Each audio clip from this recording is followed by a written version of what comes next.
High guys, இந்த வீடியோவில் என்ன பார்க்க போகிறோம் அப்படின்னு பார்த்தீங்கன்னா 360 டிகிரி வியூவில் வந்து ஒரு இமேஜ் எப்படி வந்து சுற்றியுமே, அதாவது ஒரு லிவிங் ரூம் ஆகட்டும் இல்லை எந்த ஒரு ரூமாக இருந்தாலும் நீங்கள் வந்து 3Dயில் மாடல் செஞ்சுருப்பீங்க. அதை வந்து ஒரே ஒரு ஸ்டில் மட்டும் எடுக்க முடியாது.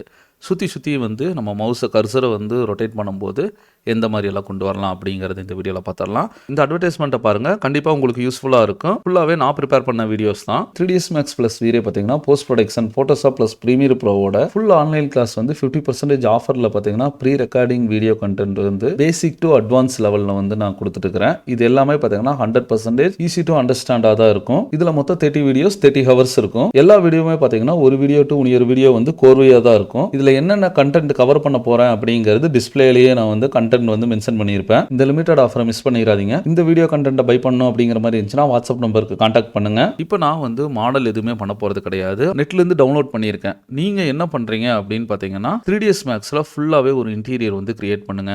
அந்த இன்டீரியரோட சென்டரில் இருந்து 360 டிகிரி வந்து ஒரு ரெண்டரிங் எடுங்க. அது எப்படி ரெண்டரிங் எடுக்கணும் அப்படிங்கிறதும் வந்து நம்மளோட யூடியூப் சேனலில் அப்படியே கீழே வந்தீங்கன்னா இந்த இடத்துல போட்டிருக்கேன் பாருங்கள். 3ds Max tutorial in தமிழில் வந்து how to export 360 degree image அப்படிங்கிற மாதிரி போட்டிருப்பேன். ஒரு இன்டீரியரை எப்படி வந்து எக்ஸ்போர்ட் பண்ணி கொண்டு வரலாம் அப்படிங்கிறது இதில் ஃபுல்லாகவே தெளிவாக போட்டிருப்பேன். இதை பாருங்கள், கண்டிப்பாக வந்து உங்களுக்கு ரொம்ப யூஸ்ஃபுல்லாக இருக்கும். டோட்டலாகவே வந்து இந்த இடத்துல பாருங்கள், இன்டீரியரோட சென்டரில் வந்து கேமராவை செட் பண்ணிவிட்டு இதில் டோட்டலாக பார்த்தீங்கன்னா ஃபுல்லாகவே டீட்டெயில்டாக வந்து மாடலும் வந்து கிரியேட் பண்ணி வச்சுருப்பேன். ஒவ்வொரு வீடியோவுமே பார்த்தீங்கன்னா ரொம்ப முக்கியமானது தான். ஃபைனலாக நம்ம ரெண்டரிங் எடுக்கும்போது இந்த மாதிரி 360 டிகிரி இமேஜஸாக வந்து நான் ரெண்டரிங் எடுத்துறேன். இப்போ எக்ஸாம்பிளுக்கு நான் சொல்லணும் அப்படிங்கிறதுனால பாலிஹெவன்ல இருந்து ஒரு HDR இமேஜ், ஏதாவது ஒரு HDR இமேஜை வந்து டவுன்லோட் பண்ணிக்கலாம். இப்போ HDR இமேஜ் பார்த்தீங்கன்னா நான் வந்து டெஸ்க்டாப்பில் டவுன்லோட் பண்ணி வச்சிருக்கேன். இந்த HDR இமேஜை எப்பயுமே நம்ம வந்து ஒரு சாஃப்ட்வேர் மூலியமாக தான் வந்து அந்த நேவிகேஷன் ரொட்டேட் பண்ணி சுற்றி பார்க்க முடியும். அதுக்கு தான் பார்த்தீங்கன்னா 360 வீடியோ மெட்டாடேட்டா டூல் அப்படிங்கிற ஒரு சாஃப்ட்வேர் வந்து நான் எடுத்து வச்சிருக்கேன். இந்த சாஃப்ட்வேரில் பார்த்தீங்கன்னா MP4 ஃபார்மேட் மட்டும் தான் சப்போர்ட் ஆகும். எந்த ஒரு HDR இமேஜ் எடுத்தாலும் அது HDR தான் இருக்கும். அது ஒரு இமேஜ் ஃபார்மேட்டில் தான் இருக்கும். ஃபர்ஸ்ட் நீங்கள் என்ன பண்ணுறீங்கன்னா இமேஜ் ஃபார்மேட்லேருந்து MP4 ஃபார்மேட்டுக்கு வந்து கன்வெர்ட் பண்ணுங்க. அதாவது MP4 மாற்றணும்னா நான் வந்து ப்ரீமியர் ப்ரோ சாஃப்ட்வேர் யூஸ் பண்ணுறேன். ப்ரீமியர் ப்ரோவில் டேரெக்டாக நீங்கள் தூக்கிட்டு வந்து உள்ள வச்சிங்கன்னா அந்த ஃபைல் வந்து சப்போர்ட் பண்ணாது. அப்படின்னா என்ன பண்ணிக்கலாம், ஃபஸ்ட்டு இந்த இமேஜை வந்து ஃபோட்டோஷாப்பில் தூக்கிட்டு போங்க. அதாவது HDR இமேஜ் வந்து ஃபோட்டோஷாப்பில் சப்போர்ட் ஆகும். ஃபோட்டோஷாப்பில் இம்போர்ட் பண்ணும்போது இது வந்து HDR இமேஜுங்கிறது பார்த்திங்கன்னா 32 பிட் இமேஜ் ரேஷியோவில் தான் இருக்கும். நம்ம என்ன பண்ணிக்கலாம்னா நார்மல் இமேஜ்னாலே நம்மளுக்கு வந்து 16 பிட்டு தான் இருக்கணும். அப்படின்னா இது 16 பிட் இமேஜாக மாற்றணும் அப்படின்னு நினச்சிங்கன்னா இமேஜில் மோடுன்னு ஒரு ஆப்ஷன் இருக்கும். அதில் வந்து கீழே பார்த்தீங்கன்னா 16 பிட் சேனல்னு இருக்கும். இதை கிளிக் பண்ணிங்கன்னா சேனல் மாறும். சேனல் மாறும்போது அதோட கலர் டிண்ட்டும் பார்த்தீங்கன்னா கண்டிப்பாக வந்து லாஸ் ஆகும். அப்படின்னா என்ன பண்ணிக்கலாம், 16 பிட்டு அதாவது லோ ரெசல்யூஷன் கொண்டு வந்துட்டோம், ஆனால் கலர் பிட் மாறக்கூடாது, எக்ஸ்போசரெல்லாம் அப்படியே இருக்கணும்னா இந்த இடத்துலையே HDR டோன்லேயே பார்த்தீங்கன்னா கலரை மட்டும் எக்ஸ்போசரை லைட்டாக இன்க்ரீஸ் பண்ணுங்கள். எக்ஸ்போசரை இன்க்ரீஸ் பண்ணும்போது இதே தான் நம்ம வந்து நம்மளோட இமேஜுக்கும் வந்து பொருந்தும்.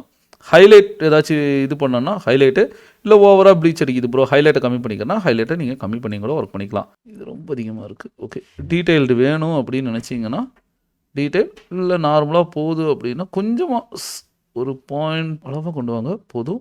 எக்ஸ்போசர் லைட்டாக இன்க்ரீஸ் பண்ணிக்கலாம். இது கஸ்டமைஸாக டோன் சேஞ்ச் பண்ணுறது. ஆஃப் பண்ணி பார்த்தீங்கன்னா நார்மலாக இருக்கும். ரிவ்யூ உங்களுக்கு இந்த மாதிரி இருக்குது. இப்போது இந்த அளவுக்கு நான் போட்டாச்சு. ஸ்மூத் எட்ஜ் வேணுனாலும் கூட ஸ்மூத் எட்ஜ் கொடுத்துக்கலாம், இல்லை ஸ்மூத் எட்ஜ் வேண்டாட்டிங்கன்னா ஓகே கொடுத்துட்டிங்கன்னா போதும். 32 பிட்லேருந்து 16 பிட்டுக்கு வந்து சேஞ்ச் ஆயிடுச்சு. இப்போ என்ன பண்ணிக்கலாம்னா ஃபைலில் சேவ் ஆஸ் ஃபைல் ஃபார்மேட் பார்த்தீங்கன்னா JPEG PNG, நான் வந்து PNGயில் கொடுத்துட்றேன். டெஸ்க்டாப்லேயே வச்சுட்டு ஓகே கொடுத்துடலாம். ஃபைல் சேவ் ஆகிறதுக்கு கொஞ்சம் டைம் எடுத்துக்கும். ஏன்னா பார்த்தீங்கன்னா ஃபுல்லாக பெரிய சைஸ்லேருந்து சின்ன சைஸ்க்கு நான் சேஞ்ச் பண்ணுறதுனால ஓகே 100% சேவ் ஆயிடுச்சு. இப்போ இந்த இடத்துல பார்த்தீங்கன்னா HDRI ஃபார்மேட்டில் இருந்தது வந்து ஃபுல்லாக JPEG ஃபார்மேட்டில் வந்து சேஞ்ச் பண்ணி ஆச்சு. ஜூம் பண்ணி பார்த்தோன்னா 8K ரெசல்யூஷனுங்கும் போது லாங்கில் இருக்கிற இமேஜோட டீட்டெயிலும் வந்து எனக்கு தெரியணும் அப்படிங்கிறதுனால தான் வந்து இந்த மாதிரி ஒரு எஃபெக்ட் வந்து போட்டோம். இதை வந்து இமேஜ் ஃபார்மேட்டில் இருக்குது. ரைட் கிளிக் பண்ணி ப்ராப்பர்ட்டிஸில் போய் பார்த்தீங்கன்னா தெரியும் PNG ஃபார்மேட்டில் இருக்குது. இப்போ PNG ஃபார்மேட்லேருந்து MP4 ஃபார்மேட்டுக்கு கொண்டு வரணும். இதை ட்ராக் பண்ணி கொண்டு வந்து நான் வந்து ப்ரீமியர் ப்ரோவில் இம்போர்ட் பண்ணிக்கிறேன். ப்ரீமியர் ப்ரோவில் டேரெக்டாக நீங்கள் போட்டனுமே உங்களுக்கு இந்த மாதிரி தான் இருக்கும். இப்போ இதை வந்து டைம் லைன் இருக்குது பார்த்தீங்களா, அந்த இடத்துல போட்டுருங்க. டைம் லைனில் போட்டனவே என்ன ஆகும்னா மினிமம் எந்த ஒரு இமேஜ் நீங்கள் ட்ராக் பண்ணி போட்டாலும் அது வந்து 5 செகண்டுக்கு தான் இருக்கும். நம்மளுக்கு வந்து மினிமம் ஒரு 30 செகண்ட் ரொட்டேட் பண்ணி பார்த்தா தானே நல்லாயிருக்கும். அப்படிங்கிறதுனால இதை இங்கிருந்து பிடிச்சி நீங்கள் எக்ஸ்டெண்ட் பண்ணிக்கலாம். எவ்வளோ செகண்ட்ஸ் வேணுமோ 20 வேணுமா 20, இல்லை வந்து நான் ஒரு 30 செகண்ட்ஸ் எக்ஸ்ட்ரா பண்ணிக்கிறேன்னா ஒரு 30 செகண்ட் வச்சுக்கலாம். கரெக்டாக பார்த்தீங்களா? ஒரு 30 செகண்ட் இல்லை ப்ரோ 1 மினிட் நான் வந்து அந்த வீடியோ வந்து ப்ளே ஆகணும்னு நினைக்கிறேன்னா 1 மினிட் நம்ம எப்படி வேணாலும் பண்ணிக்கலாம். ஜஸ்ட் இமேஜை வந்து ட்ராக் பண்ணி டைம்லைனோட லென்த்தை மட்டும் இன்க்ரீஸ் பண்ணிக்கோங்க. லைட்டாக லென்த் இது கரெக்டாக 30 செகண்ட்ஸ் தான் இருக்குதாங்கிறத வந்து இந்த ஃப்ரேமில் பார்த்தீங்கன்னா ரைட் சைட் பாட்டமில் பாருங்கள் 30 செகண்ட் 1 ஃப்ரேம் இருக்குது அப்படின்னா வந்து 30 செகண்ட் இருக்குன்னு அர்த்தம். சரி, இதை வந்து அப்படியே சேவ் பண்ணணும் அப்படின்னா ஃபைலில் எக்ஸ்போர்ட் மீடியான்னு இருக்குது பார்த்தீங்களா, Ctrl+M இதை கொடுத்துருங்க. இந்த இடத்துல ஃபார்மேட்டு H.2.6 இருக்கட்டும், இந்த சைஸே இருக்கட்டும், MP4 ஃபார்மேட் வந்துருச்சு. நான் வந்து டெஸ்க்டாப்பில் வந்து சேவ் கொடுத்துக்கிறேன். MP4 ஃபார்மேட் எல்லாமே ஓகே. எக்ஸ்போர்ட் கொடுத்துட்டிங்கன்னா போதும். இப்போ இங்கே வந்துருச்சுங்களா? இதை நீங்கள் நார்மலாக ஓப்பன் பண்ணி லோட் பண்ணாலே 360 டிகிரி வியூவில் வந்து உங்களுக்கு ஓப்பன் ஆகி காட்டும். ஏன்னா லேட்டஸ்ட்டாக வர ப்ரீமியர் ப்ரோ எல்லாமே பார்த்தீங்கன்னா 360 டிகிரி வந்து நார்மலாகவே ரெண்டரிங் வந்து சப்போர்ட் ஆகும். இப்போ 360 டிகிரி HDR இமேஜ்னு சொன்னனவே அது பார்த்தீங்களா அழகாக வந்து வீடியோ ஃபார்மேட் நான் கர்சரை வச்சு மூவ் பண்ணுறேன். மூவ் பண்ணும்போதே பாருங்கள் அழகாக வந்து மூவ் ஆயிடுச்சு. ஒவ்வொரு சைடுமே நீங்கள் ரெண்டரை எடுத்துட்டுக்கணும் அப்படின்னு அவசியம் கிடையாது. அழகாக வந்து நீங்கள் பக்கத்தில் போனாலும் கூட ஜூம் பண்ணி கூட அந்த பிக்சரை வந்து வியூ பண்ணிக்கலாம். எந்த பிக்சராக இருந்தாலும் பிரச்சனை கிடையாது. சென்டர் பாயிண்ட் இது இருக்கனால சென்டர் பாயிண்ட் நம்ம கண்டுக்க தேவையில்லை. பேலன்ஸ் இருக்கிற ஏரியாவை எல்லாத்தையுமே நீங்கள் பார்த்தாலே போதும். இப்போ அது இல்லாமல் வந்து ஒரு சாஃப்ட்வேர் வச்சு நம்ம எப்படி பண்ணுறதுன்னா இங்கே பாருங்கள் 360 டிகிரி வீடியோ. ஏன்னா இதாக இருந்துச்சுன்னா நம்ம இம்போர்ட் பண்ணும்போதும் ரொம்பவுமே நல்லா இருக்கும். அதாவது யூடியூப்ல ஏதாச்சும் இம்போர்ட் பண்ணுறீங்கனாலும் கூட நல்லாவே சப்போர்ட் ஆகும். நெட்டில் இருந்து இந்த மாதிரி ஒரு வீடியோ எடுத்திருக்கேன். MP4 ஃபார்மேட் தான். இந்த வீடியோவுக்கு வந்து நான் இந்த வீடியோ ரொட்டேட் பண்ணுறேன், என்னால் ரொட்டேட் பண்ண முடியலைங்களா? இப்போ பாருங்கள், இந்த சாஃப்ட்வேர் ஓப்பன் பண்ணிவிட்டு ஓப்பன் அப்படிங்கிற ஒரு ஆப்ஷனில் இந்த ஃபைல் இருக்குது பார்த்தீங்கன்னா, இந்த ஃபைலை லோட் பண்ணிக்கிறேன். லோட் பண்ணனவே அங்கே கரெக்டாகிடுச்சு. இன்ஜெக்ட் மீடியா அப்படின்னு கொடுத்தனவே இந்த சைடு வந்து சேவ் பண்ண சொல்லும். சேவ் கொடுத்துட்றேன். ஃபைல் வந்து சேவ் ஆயிடுச்சு. இப்போ நான் இதை ஓப்பன் பண்ணிவிட்டு ஃபைல் என்னால் ஸ்க்ரோல் பண்ணி ரொட்டேட் பண்ணி பார்த்துக்க முடியும் 360 டிகிரியில். நம்ம வந்து ஒரு இமேஜாக உள்ளே தூக்கிட்டு போகும்போது எந்த மாதிரி இருந்துச்சு, அதுவே ஒரு வீடியோவாக தூக்கிட்டு போகும்போது எந்த மாதிரி இருக்குது அப்படிங்கிறத பார்த்தீங்களா? இமேஜாக தூக்கிட்டு போயிட்டீங்கன்னா டேரெக்டாகவே வந்து ப்ரீமியர் ப்ரோலேருந்தே உங்களுக்கு அப்ளை ஆயிரும்.